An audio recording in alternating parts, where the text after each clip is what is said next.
우리는 지금 겉으로는 평온해 보이지만 수면 아래에서는 거대한 지각 변동이 시작된 가라앉는 배의 갑판 위에 서 있는 것일지도 모릅니다. 이상 징후는 미래의 일이 아니라 이미 우리 발밑에서 시작되었습니다.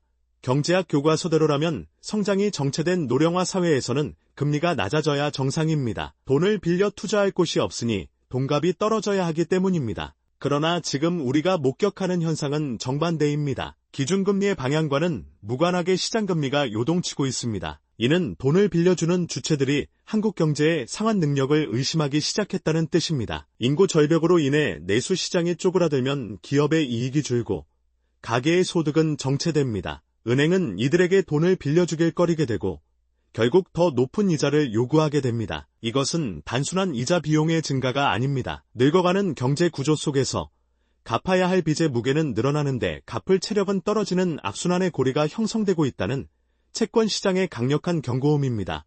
환율은 한 국가의 성적표이자 그 나라 돈에 대한 국제적인 신뢰도입니다. 원화 가치가 불안정하게 흔들리는 것은 외국인 투자자들이 한국의 미래를 어떻게 평가하는지를 적나라하게 보여줍니다. 과거에는 수출 실적이 좋으면 환율이 안정되었지만 이제는 다릅니다. 외국 자본은 10년, 20년 뒤를 봅니다. 일할 사람이 없어 잠재 성장률이 0%를 향해 가는 나라의 화폐를 장기 보유할 투자자는 많지 않습니다. 자본은 냉정하게 더 젊고 역동적인 시장, 즉 인도나 동남아시아, 혹은 기축통화국으로 이동합니다. 환율이 1,300원, 1,400원을 오르내리는 것을 일시적인 현상으로 치부해서는 안 됩니다. 이것은 한국이라는 투자처의 매력도가 구조적으로 하락하고 있으며 우리 자산의 가치가 달러 대비 지속적으로 쪼그라들 수 있다는 자본 유출의 서막일 수 있습니다. 지난 수십 년간 대한민국 중산층의 자산을 불려준 부동산 불패 신화는 인구가 늘고 도시가 팽창한다는 대전제 위에 서 있었습니다.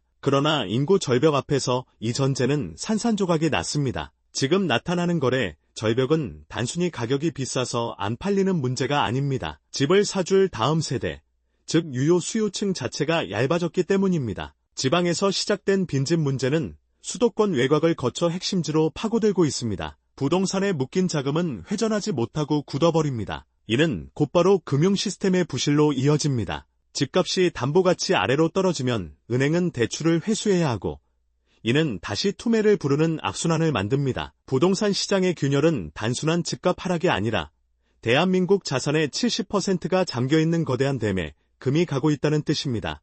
경제에서 돈은 인체의 혈액과 같습니다. 돈이 얼마나 많이 풀려있느냐보다 중요한 것은 그 돈이 얼마나 빠르게 도느냐, 즉 유통 속도입니다. 인구 고령화와 저성장 기조는 경제의 혈관을 막아버리는 동맥경화와 같습니다. 기업은 불확실한 미래 때문에 현금을 쌓아두기만 하고 투자를 하지 않습니다. 가게는 노후 불안 때문에 지갑을 닫습니다. 시중의 유동성은 넘쳐나지만 정작 돈이 필요한 곳으로는 흐르지 않는 동맥경화 현상이 심화됩니다. 돈이 돌지 않으면 기업은 흑자가 나도 도산할 수 있고 멀쩡한 자산을 가진 개인도 현금 흐름이 막혀 파산할 위기에 처합니다. 유동성 경색은 경제의 활력을 떨어뜨리는 것을 넘어 작은 충격에도 시스템 전체가 마비될 수 있는 취약한 구조를 만들어내고 있습니다. 국가부도 위험을 나타내는 시데스, 신용부도 스왑, 프리미엄은 일반 뉴스에는 잘 나오지 않지만 국제금융시장이 한국을 바라보는 가장 솔직한 지표입니다. 인구가 줄어 세금을 낼 사람은 감소하는데 부양해야 할 노인 인구가 급증하면 정부 재정은 악화될 수밖에 없습니다. 부족한 돈을 메우기 위해 국채 발행을 늘리면 국가의 빚은 눈덩이처럼 불어납니다. 외국인 투자자들은 이 점을 간파하고 한국 국채에 대한 보험료, 즉 시데스 프리미엄을 높게 부릅니다. 수치가 올라간다는 것은 한국 정부가 빚을 못 갚을 확률이 높아졌다고 시장이 베팅하고 있다는 뜻입니다. 당장은 외환 보유고가 충분해 보여도 구조적인 재정 적자가 누적될 때 이 신뢰는 순식간에 무너질 수 있습니다. 보이지 않는 곳에서 이미 경고등은 켜져 있습니다. 거대한 경제 위기는 어느 날 갑자기 하늘에서 떨어지는 것이 아닙니다. 지방의 작은 중소 건설사의 부도, 제2금융권의 연체율 상승과 같은 아주 작은 균열에서 시작됩니다. 인구 감소로 지방 경제가 먼저 무너지면 그 지역에 돈을 빌려준 저축은행이나 새마을금고 같은 금융기관이 흔들립니다. 이 불안감은 순식간에 금융 시스템 전체로 전이되어 제1금융권의 대출 태도를 경직시킵니다. 돈줄이 마르면 건전한 기업조차 자금난에 시달리게 되고 이는 고용 축소와 임금 체불로 이어져 실물 경제를 타격합니다. 결국 사람들의 심리에 공포가 자리 잡으면서 소비가 완전히 얼어붙는 단계로 나아갑니다. 인구 구조의 악화는 이전이 과정을 가속화시키는 촉매제 역할을 하며 시스템 리스크를 통제 불능 상태로 몰고 갈 수 있습니다. 우리는 1997년 IMF 외환위기의 악몽을 기억합니다.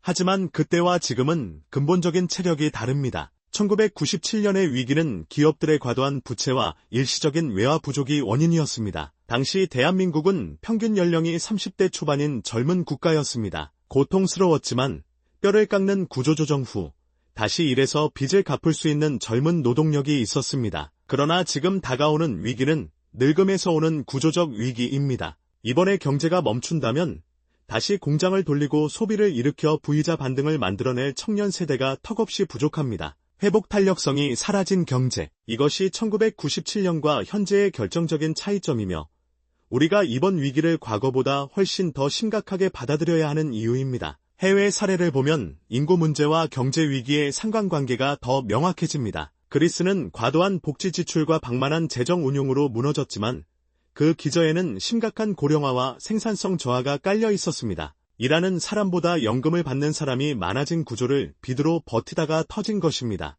아르헨티나 역시 한때는 선진국이었으나 포퓰리즘 정책으로 재정을 탕진하고 국가 신용도를 잃어버렸습니다. 이들 국가의 공통점은 한번 무너진 신뢰를 회복하는 데 수십 년이 걸리거나 여전히 회복하지 못하고 있다는 점입니다. 인구가 줄어드는 상황에서 구조개혁을 미루고 빚으로 현상을 유지하려 했던 선택들이 어떤 비극적인 결말을 초래하는지 이들의 사례는 뼈아픈 교훈을 주고 있습니다.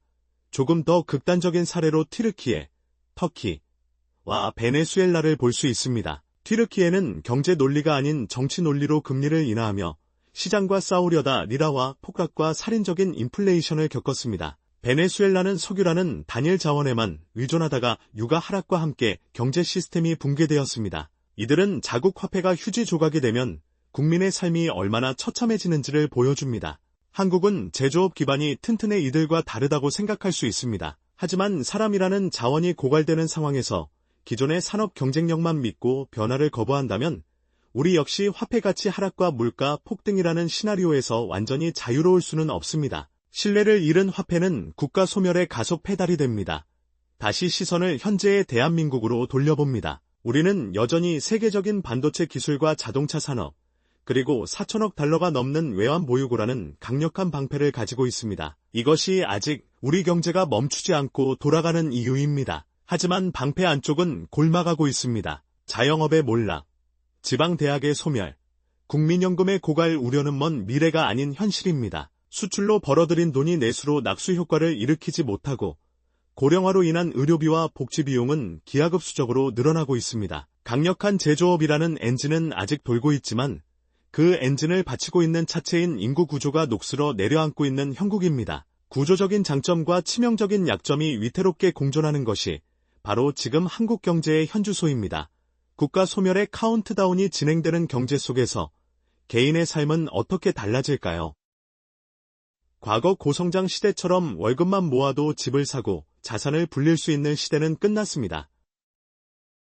세금과 사회보험료 부담은 급격히 늘어날 것이고 실질 소득은 줄어들 가능성이 큽니다.